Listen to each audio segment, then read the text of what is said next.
Bienvenidos. Vamos a mirar un elemento fundamental del curso, como es el plan de estudios. He querido detallar este instrumento, puesto que es el eje, la estructura, la columna vertebral, la carta de navegación anual que debe tener un colegio. Iniciamos, antes de elaborar este instrumento, como lo hemos visto en las anteriores sesiones del curso, hacer la autoevaluación. Recordemos, la autoevaluación institucional se debe hacer anualmente.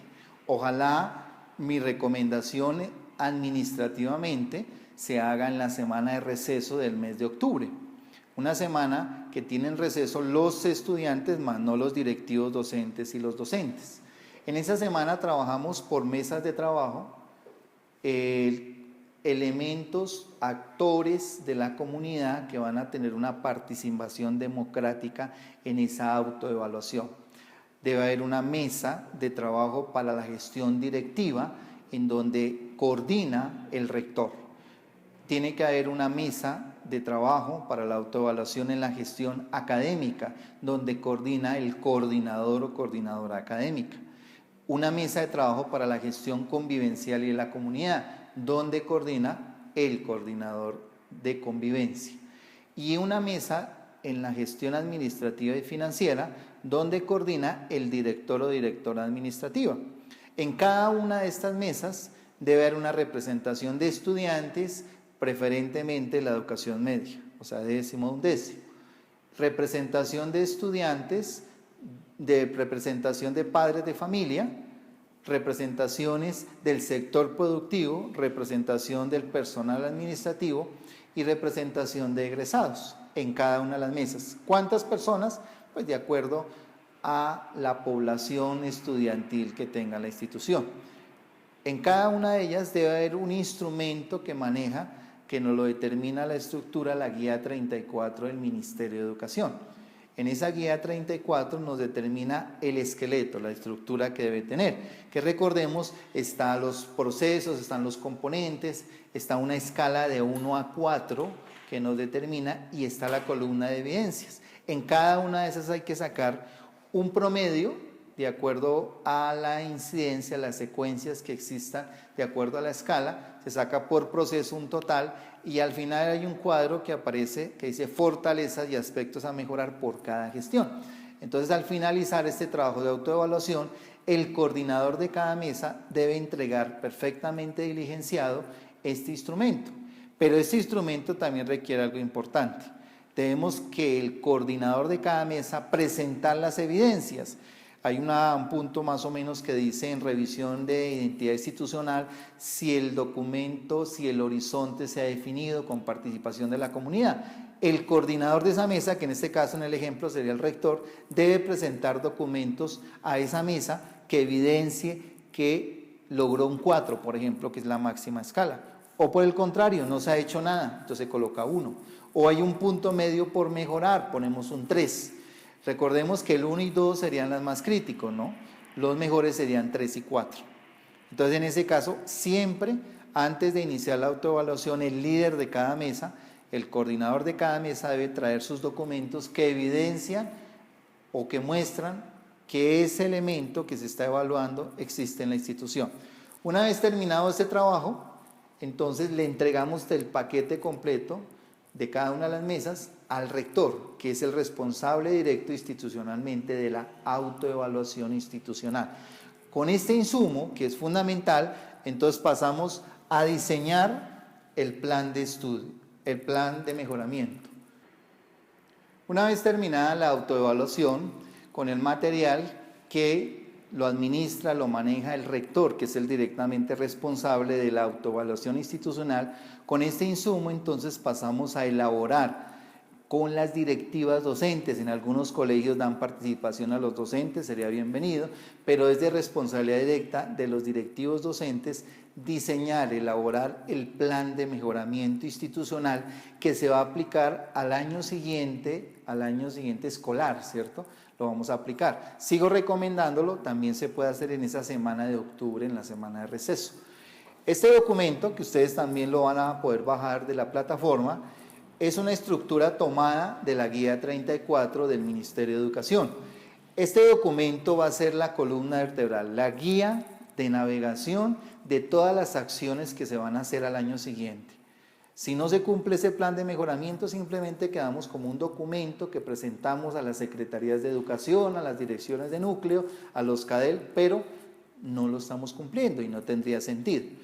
Como su nombre lo está diciendo, es un mejoramiento frente a la evaluación, la autoevaluación que hemos hecho. Ese mejoramiento debe reflejarse en el plan operativo anual, o sea, el POA, ¿cierto? Y ya lo vendría a continuación de este documento. Miremos en detalle el documento. Indicamos obviamente el año escolar. Ese año escolar, recordemos que va generalmente para el calendario A, 1 de febrero hasta el 30 de noviembre. En otros calendarios, por ejemplo el B, creo más o menos está iniciando en septiembre, está terminando en mayo, junio. Entonces ahí tenemos que indicar qué año escolar se está trabajando, no es el año calendario. Y la primera columna que tiene el plan de mejoramiento es la gestión, es decir, es como si tuviéramos un plan de mejoramiento por cada gestión.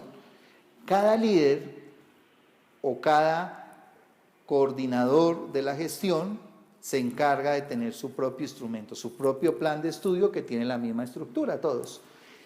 Lo propone en borrador y luego se reúnen los líderes, es decir, para la gestión directiva estará el rector, es el que va a preparar con su grupo de personas y van a crear el plan de mejoramiento para la gestión directiva. Para la gestión académica está el coordinador académico, gestión convivencial y de la comunidad, el coordinador o coordinadora convivencial, y el director administrativo se encargará de la gestión administrativa y financiera.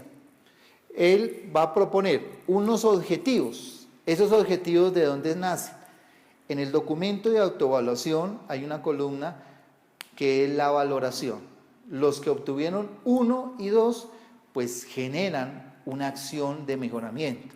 De ahí nace un objetivo. Es un objetivo que se va a alcanzar durante todo el año o en el primer semestre, en el primer trimestre. Ustedes determinan el objetivo que se va a alcanzar. Vamos a tener varios objetivos en cada gestión, no uno solo. La plantilla que yo les he grabado en la plataforma, pues plantea un solo objetivo, pero no quiere decir que sea uno solo. Yo copio esa misma estructura para 2, 3, 4 objetivos por cada gestión. El objetivo debe determinar una acción de mejoramiento o puede determinar una acción preventiva o una acción correctiva a el año 2013-2014, al año siguiente que tengamos de nuestro año escolar. Cada meta, la meta serían como unos objetivos específicos, pero la característica acá no es de objetivo específico, sino de medición. Es decir, que ese objetivo específico hay que darlo en términos cuantitativos.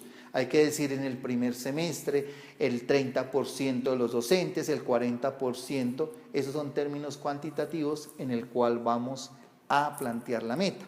Si decimos que debe lograrse una apropiación, una mayor apropiación, que generalmente es una debilidad que tienen la mayoría de instituciones, que tenemos un proyecto educativo institucional, hay un horizonte, pero no hay una apropiación por parte de la comunidad educativa, que lo maneje, que lo conozca, que aporte sobre ese horizonte. Entonces yo puedo decir un objetivo, fortalecer, ampliar la apropiación del horizonte institucional por parte de los actores de la comunidad. Por ejemplo, diría una meta, en el primer trimestre debemos lograr una mayor apropiación por parte de los docentes. Otra meta, en el primer semestre se logrará una mayor apropiación por parte de padres de familia y estudiantes. Es decir, que he detallado ese mismo objetivo y ahora viene el indicador, un elemento fundamental que es la medición. ¿Cómo mido? ¿Cómo sé que se logró esa meta? Entonces yo debo plantearlo en términos de qué voy a medir. Si en nuestro ejemplo decimos una apropiación por parte de los docentes, entonces la medición se tendrá que redactar como nivel de apropiación, nivel de conocimiento, nivel de aplicación. Esos serían los términos en los cuales se redacta un indicador. ¿Qué voy a medir? ¿Cómo evidencio casi que matemáticamente esa acción que estoy planteando en la meta? La siguiente columna corresponde a las acciones, pero observen que es de cada meta. De cada meta propongo un indicador. De cada meta propongo unas acciones, son varias. Ya es cómo lo voy a hacer. Entonces aquí una metodología que les sugiero a ustedes es que lo redacten en términos del ciclo curricular, es decir, en planeación, en revisión, en diseño, en ejecución, en la parte de verificación y en validación. Es decir, que yo toda acción debo primero planearla, la tengo en mi mente, tengo una idea general. Luego lo diseño, lo plasmo en un instrumento, lo escribo, donde están las metas, los objetivos. Luego lo revisa alguien. Generalmente me lo revisa el rector, me lo revisa el coordinador, lo revisa lo que hace el estudiante, lo revisa el docente. Hay una revisión. Y debe haber una aprobación de eso. Consejo directivo, el consejo académico, etc. Y a continuación viene una ejecución. Hay que hacerlo. Y luego viene una verificación. ¿Qué es la verificación en este caso? Comprobar que lo que usted planeó es lo que está ejecutando. Y finalmente, el elemento o la etapa más importante del ciclo curricular, la validación. Es decir, que usted cumplió los objetivos que propuso, usted cumplió las metas que propuso. Esa es la validación. Entonces, es válido lo que usted hizo, o si no, no es válido. Y si no es válido, vuelve el ciclo. Planeo nuevamente otra acción, nuevamente planeo, diseño, etc. Entonces, cada una de esas 5 o 6 etapas del currículo me determina una acción. Una para planear, una para diseñar, una para revisar, una para aprobar, una para ejecutar, una para verificar y una para validar. Y cada una de esas acciones tiene un responsable. Generalmente son los directivos, pero pueden ser los docentes, el director de grupo.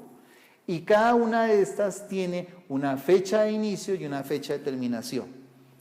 Ahí tendríamos nuestro plan de mejoramiento general. De aquí sacamos el plan operativo anual, o sea, el POA. ¿De dónde sale? De las acciones, del responsable y las fechas.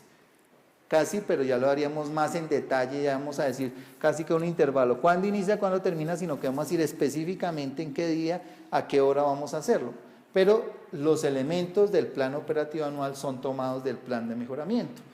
Entonces, cada líder debe plantear, repito, objetivos, metas, indicadores, acciones, determinar responsables y el tiempo en que lo va a hacer. Luego se reúne el equipo de directivos docentes y ya conforman el documento final que será el plan de mejoramiento anual para el año siguiente. Recordemos que es un documento que debe radicarse por ley en el mes de diciembre del año anterior, en los CADEL, en las Secretarías de Educación, en las direcciones de núcleo. Ahí tenemos que cumplir ese requisito fundamental. Los colegios que están certificados por cualquier norma, o sea, han implementado un sistema de gestión de la calidad, pues no están obligados ni a hacer su autoevaluación en este instrumento, ni el plan de mejoramiento, porque el mismo sistema de gestión de la calidad amplifica, mejora y es una estructura más detallada, más técnica para que se esté midiendo y se esté autoevaluando la institución. Entonces, por ley el ministerio dice, instituciones que se han certificado por cualquier norma no presentan ni autoevaluación ni plan de mejoramiento bajo esta estructura. Entonces, directivos docentes, orientadores escolares, los invito a que hagan un trabajo fundamental en este plan de mejoramiento. Por eso he querido dedicarle este video a detallar este instrumento que es el más importante dentro de la gestión de la administración, de la gestión educativa en todas sus diferentes gestiones. Gracias.